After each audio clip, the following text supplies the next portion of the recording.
Bonjour, c'est Christophe. Petite vidéo pour faire le point sur les soutiens que je mène avec les gentils commentaires auprès du modèle Janus.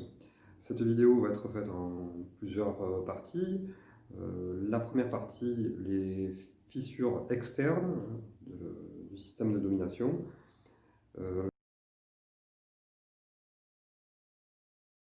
la deuxième partie sera les fissures internes.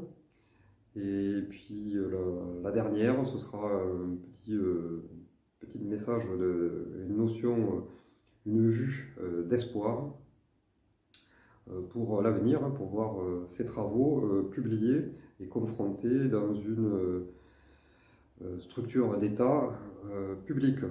On rappelle que le modèle Janus proposé par Jean-Pierre Petit, étayé par Gilles Agostini et Nathalie Debergue, euh, n'a pas été confronté, n'a pas été vu, n'a pas été présenté, n'a pas pu passer la porte de l'Académie des sciences pour être validé ou invalidé.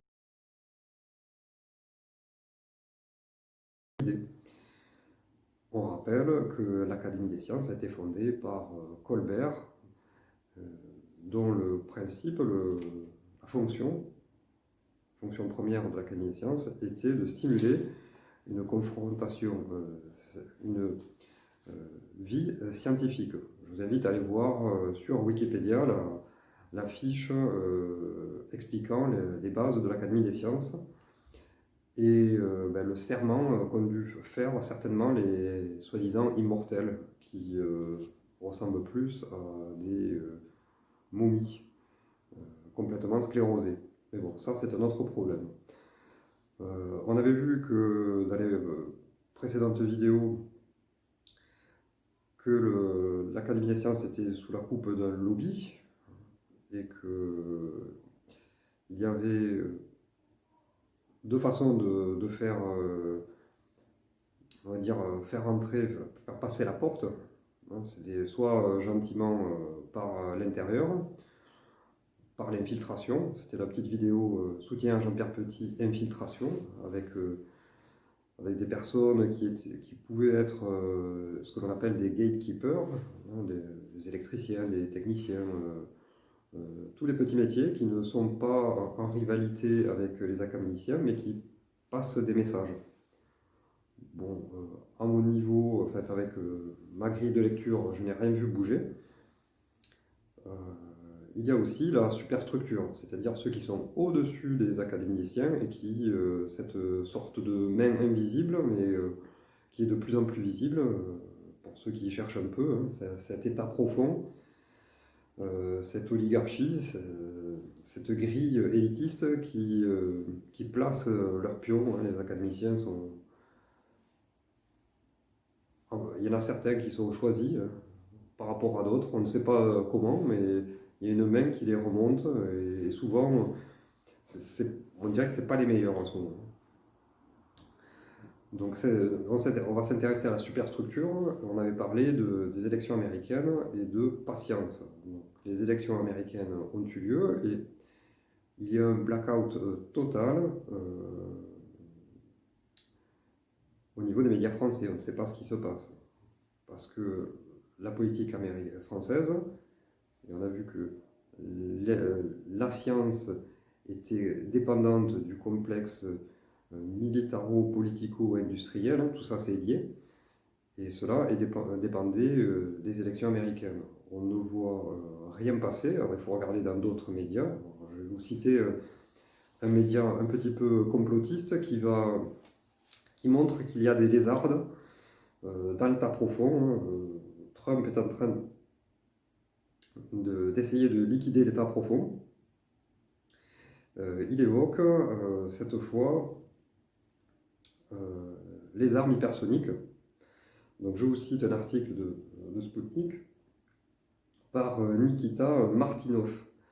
Les États-Unis possèdent déjà des armes parmi les plus avancées, dont certaines hypersoniques et hydrosoniques.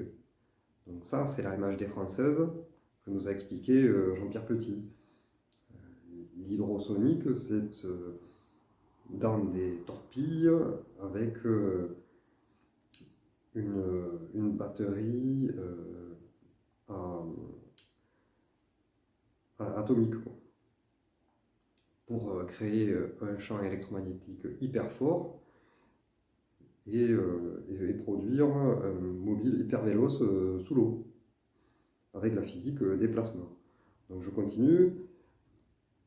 Une déclaration qui contredit le chef du Pentagone qui avait affirmé l'arrivée des armes hypersoniques à partir de 2023. On voit qu'il y a en fait une confrontation interne entre Trump et son Pentagone. C'est haut gradé, ils n'ont pas les mêmes intérêts, et il a sorti des cartons en disant qu'en fait il avait déjà, ces armes existaient déjà. Nous avons maintenant la plus grande et la plus moderne armée de l'histoire de notre pays, des avions de combat, des bombardiers, des missiles et des roquettes Flamand 9, des missiles hypersoniques. Savez-vous ce que c'est l'hydrosonique? Point d'interrogation. Et il rajoute de l'eau.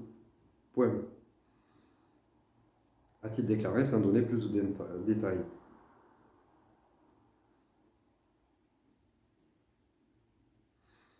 Il cite ensuite: tout le monde est jaloux, nous avons des missiles hydrosoniques dont vous avez entendu parler.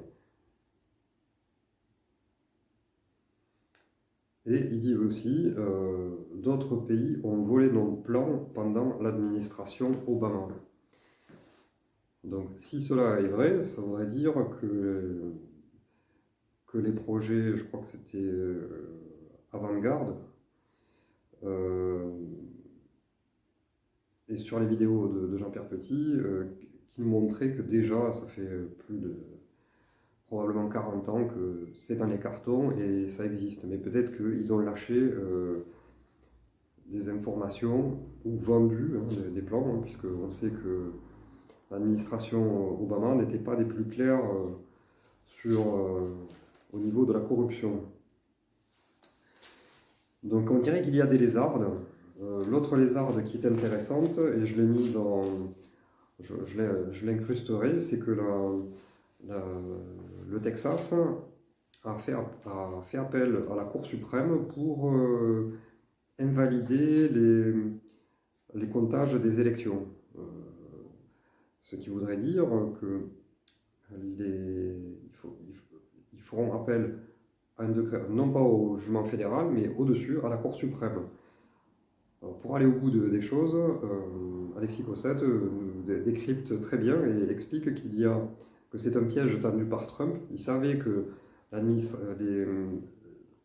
l'administration, les équipes de Joe Biden et les démocrates organiseraient une fraude organisée, une fraude à grande échelle. Mais il y a aussi la stratégie de Trump qui était de les laisser venir, leur tendre un piège, en sachant très bien qu'à la Cour suprême, il avait la majorité au niveau des juges. Donc si tout se passe selon son plan, et ce plan qu'a décelé Alexis Cossette, il y a 30 juges pro-Trump à la Cour suprême, pardon, et environ 20 pro-démocrates. Ce qui donnerait un avantage certain à Trump pour être réélu. Parce que ce qui nous intéresse, nous, c'est que l'Amérique se retire, hein, qu'il fasse son America's First, et qu'il liquide cette projection mondialiste qui nous aliène et qui crée une chape de plomb sur la France. Je rappelle que Macron est un young leader. Il n'a pas été formé en France, il a été formé à l'étranger. Donc il dépend, sa matrice est étrangère et notamment américaine. Donc il doit rendre des comptes à ces gens-là. Même si notre habitude de voir le président de la France comme quelqu'un de normal il se dit le président français défend les Français. Ce n'est pas du tout le cas. Il défend des intérêts supérieurs auxquels il répond.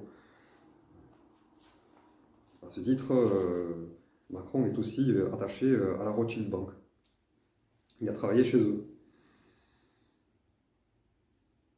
Donc Trump ressort l'hypersonique, donc il reparle de la MHD français, de la MHD, et aussi le Texas fait appel à la Cour suprême. Donc double lézarde, c'est-à-dire que les généraux qui ont sabré la MHD française de Jean-Pierre Petit auront à répondre de cette arnaque. Comment se fait-il qu'il n'ait pas prolongé le projet alors que les Américains l'ont prolongé? Ça ne se sort pas en 3 ans, hein. C'est des décennies de recherche. Et les Russes, voire l'armement russe encore fait par Jean-Pierre Petit, la seule explication possible, c'est la MHD pour avoir des missiles hypersoniques qui font des angles droits en trajectoire. Donc cette lézarde extérieure, on va dire, au système de domination, nous laisse voir et espérer un petit, on va dire, une évolution ou un effondrement de notre élite complètement corrompue et leur suppôt. C'est-à-dire que des scientifiques honnêtes abandonneraient leur position si elle empêchait de faire éclore de nouvelles technologies, de nouveaux savoirs. Mais bon, ça, c'est une question de morale qui est censée être supérieure au statut social, à tout un tas de choses. Donc Janus, j'ai lu qu'il y avait une tentative de pillage sur le blog de Jean-Pierre Petit. Ça, il semblerait, on voit passer, j'avais relevé un article, je crois que c'était en Antarctique, la NASA découvrait une particule mystérieuse qui évoquait la notion, voilà, de façon un peu, avec des mots-clés pas très cohérents, la notion d'univers parallèle. Bon, on l'a bien compris, c'est encore de la tentative de doucement instiguer, infuser dans la tête des gens des idées, univers parallèle, mais sans citer les pionniers qui travaillent avec ça, Andrei Sakharov qui a travaillé sur ça, et Jean-Pierre Petit qui travaille aussi dessus, avec Gilles D'Agostini et Nathalie Debergue. Donc c'est l'art des médias, c'est-à-dire ils commencent à instiguer, à infliger une pensée, mais sans les articulations totales. Donc ils vont exfiltrer les noms cette longue chaîne de recherche pour récupérer et bricoler quelque chose.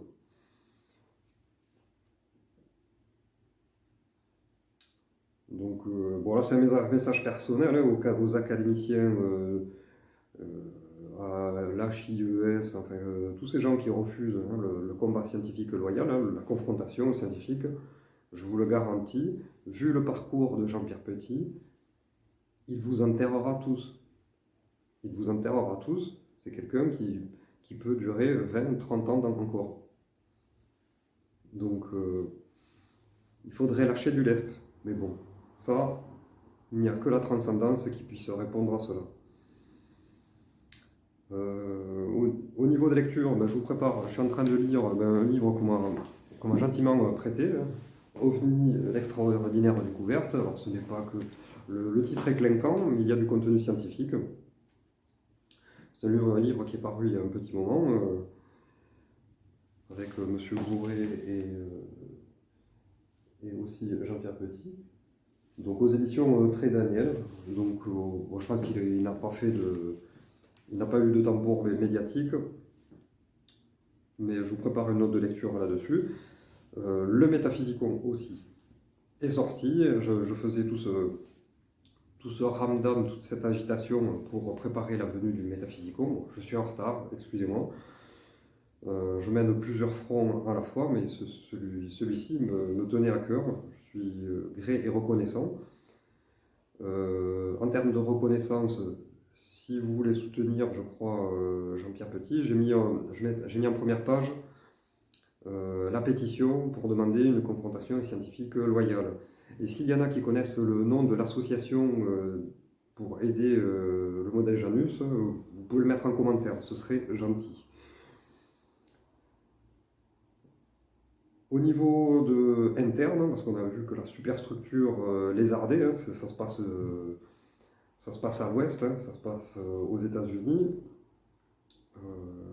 Il y a une très forte probabilité pour que Trump repasse et finisse de liquider l'État profond. Je voulais rappeler qu'il avait viré 3 ou 4 hauts généraux du Pentagone qui faisaient exactement le contraire des ordres qu'il donnait. Donc, Trump a amorcé un repli des troupes du Moyen-Orient et ces gens-là continuaient à mettre la pagaille au Moyen-Orient. Donc il a réussi et puis il a réhabilité le général Flynn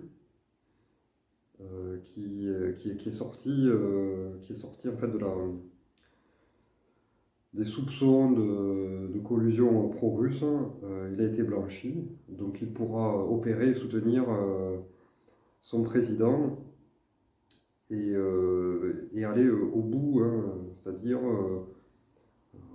se recentrer sur l'Amérique exclusivement et nous laisser respirer en Europe, parce que toute la question est là.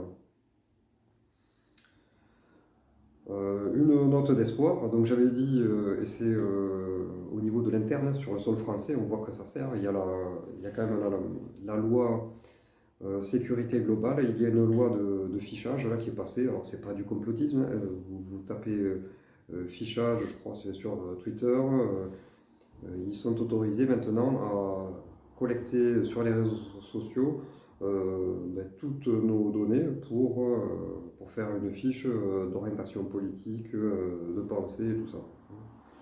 Donc on dirait une sorte de Stasi qui se met en place. Bon, on va continuer à lutter. De l'espoir encore, on avait fait une vidéo sur Jean-Pierre Petit et professeur Raoult, Esprit gaulois versus BFM. Donc c'était l'intitulé, hein, c'était au milieu, je crois, au premier confinement, je crois qu'on j'avais fait cette vidéo. En fait, qui nous donne raison, hein, parce que le professeur Raoult a subi, déjà a soigné, il a soigné avec la chloroquine. En Afrique, il continue à utiliser l'hydroxychloroquine. Il a subi une pression considérable, un tapage incroyable pour être cassé. Ils n'ont pas réussi à le briser, le complexe médiatico-politique, hein, avec la clique Véran, Buzyn et tout ça. Il est resté droit et il a vaincu. C'est-à-dire que comment se voit la victoire du professeur Raoult, c'est que la Ferrari, la journaliste, est allée l'interviewer encore une fois. Après tout ce qu'il a subi, elle est allée l'interviewer parce qu'ils savent que s'ils l'exfiltrent, ils perdent totalement de la crédibilité. Donc ils sont obligés de lui donner encore la parole parce qu'il a une telle aura, c'est l'esprit gaulois, hein, c'est-à-dire cette sagacité. Il a refusé, en regardant ses statistiques, il a refusé tout dogme des laboratoires sans des données scientifiques concrètes et réelles. Et là, on en revient à Jean-Pierre Petit.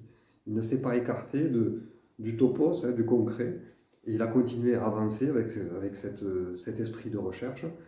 Et il s'est rendu compte que l'un et l'autre, que l'hydroxychloroquine a ajouté un autre produit, fonctionnait, soignait très bien. Et Jean-Pierre a continué sur la MHD et puis sur le modèle cosmologique Janus. C'est le même esprit, hein, c'est ce que l'on aime. Je ne connais pas Jean-Pierre Petit, je n'ai jamais communiqué avec, mais on peut apprécier un esprit, une sagacité et en faire l'éloge. C'est ce qui nous aide à avancer dans n'importe quel domaine que cela soit. Donc c'est une victoire. Professeur Raoult a tenu, tient encore, est debout et met des fessées une sur l'autre. Fessées symboliques bien sûr, hein, avec respect à toute la clique des médias subventionnés qui ont complètement perdu de la crédibilité. Donc courage, allez si vous avez le temps, signer la pétition pour le modèle cosmologique Janus, pour une confrontation scientifique loyale. On n'est pas là pour dire c'est la vérité. On veut une opposition de plusieurs visions, de plusieurs modèles pour pouvoir juger, se faire une idée et voir le modèle qui est le plus pertinent, qui peut englober le plus de phénomènes possible. Donc une victoire interne, une petite lézarde, mais il faut la garder près de soi et puis on continue. Notre devise, c'est force et honneur. À bientôt.